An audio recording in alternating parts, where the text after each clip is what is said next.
now going to look at the electronic structure of atoms.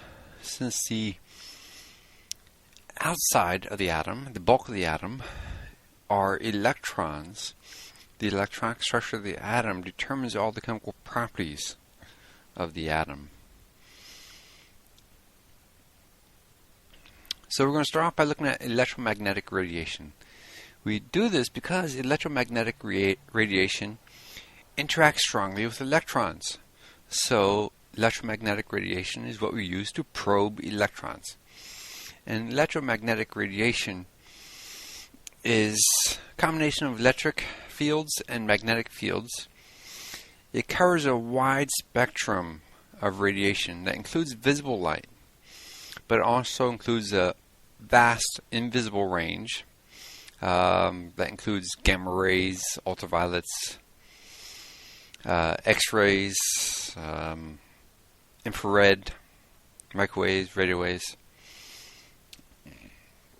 So the spectrum here, from high energy would be gamma rays, and come down to X-rays, come down to ultraviolet, which is just beyond what we can see, but some insects and other animals can see ultraviolet.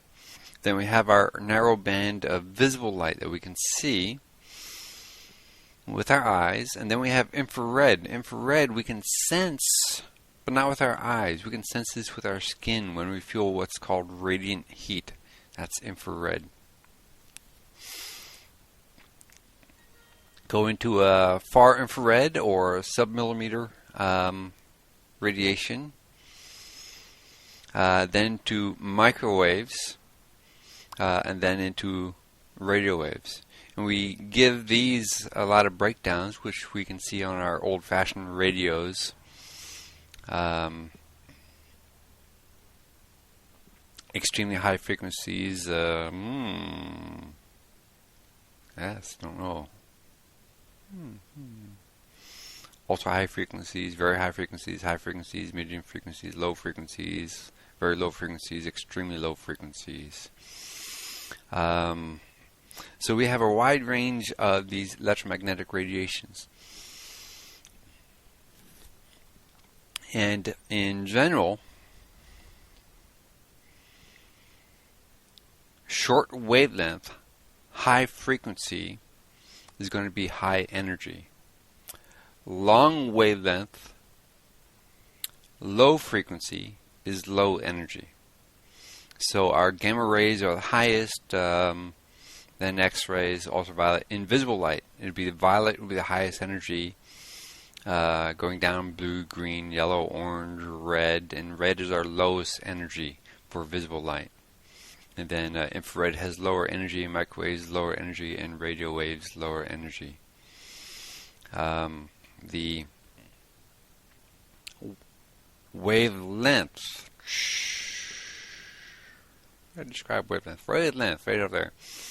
Wavelength is the distance between two consecutive peaks in a wave, or distance between two consecutive troughs in a wave. They are the same. We represent wavelength with the Greek letter lambda. Frequency. Frequency is the number of waves that will pass a given point in space in a second. Now we give that the Greek letter nu. And then light, electromagnetic radiation, has a constant speed, at least in vacuum, outer space in vacuum. We give that constant speed the letter c. That's the speed of light. Speed of light is let's see, 5 significant digits, 2.9970 times 10 to the 8 meters per second. So that would be also 3.00 times 10 to the 8 meters per second. That would be 300 million meters per second. The relationship between wavelength and frequency is wavelength times frequency will equal the speed of light. So wavelength will be meters, frequency will have units of inverse seconds per seconds. So when we multiply wavelength times frequency, we get meters per second, which is units of speed of light. And then for wavelengths, they can vary tremendously. gamma rays, 10 to the minus 6 nanometers. Visible light is in the range of hundreds of nanometers. And then radio waves can be, down to a kilometer, 10 kilometers, 100 kilometers for the length of one photon of a radio wave.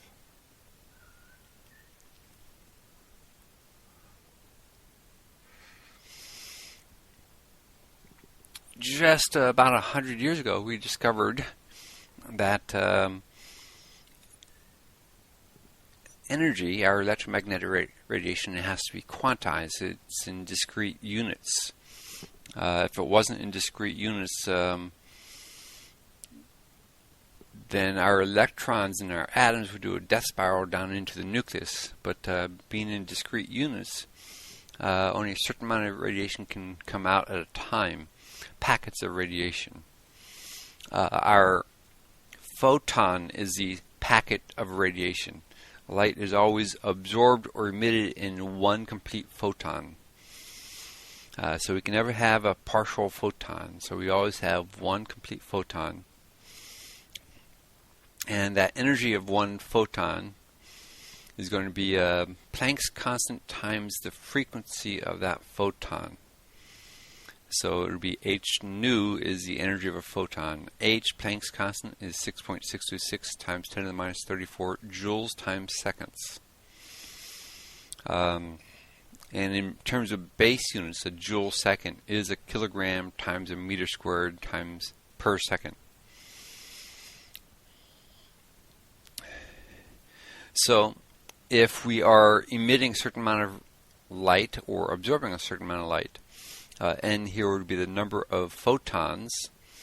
Number of photons times h nu for each individual photon will give us the total amount of energy, radiation energy, being absorbed or emitted.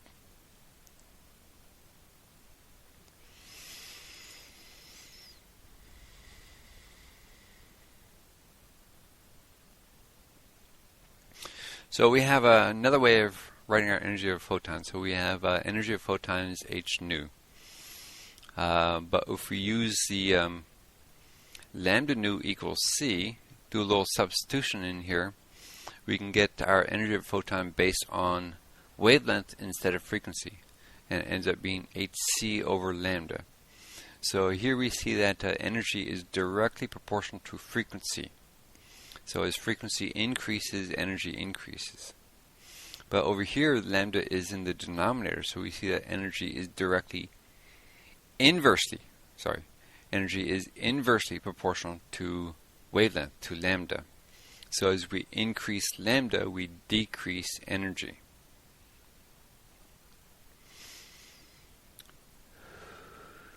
We use the letter c for the speed of light. We say that the speed of light is constant. It is, to us, constant in a vacuum. There is some debate whether that's completely true, but that debate does not concern us. But speed of light does change in other media, such as air or water or glass. So as light travels through air, it interacts with the electrons of the air, and it ends up slowing down the air slightly. This is what creates a refraction as light goes through different surfaces. But we're not going to worry about refraction or changing speed of light in different media.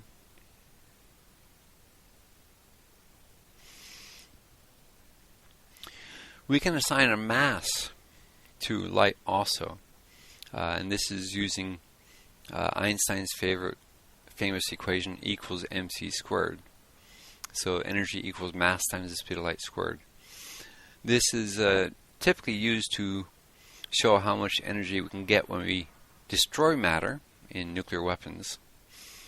But it's also can be used in other ways.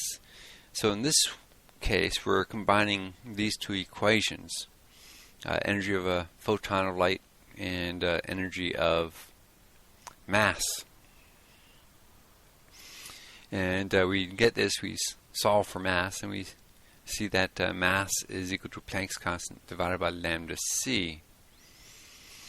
So that would give us a very small mass quantity associated with a photon of light. And that means that there's momentum to light, and we actually are experimenting with that in terms of solar sails for satellites in space, so that we can use the momentum of solar light to move our satellites.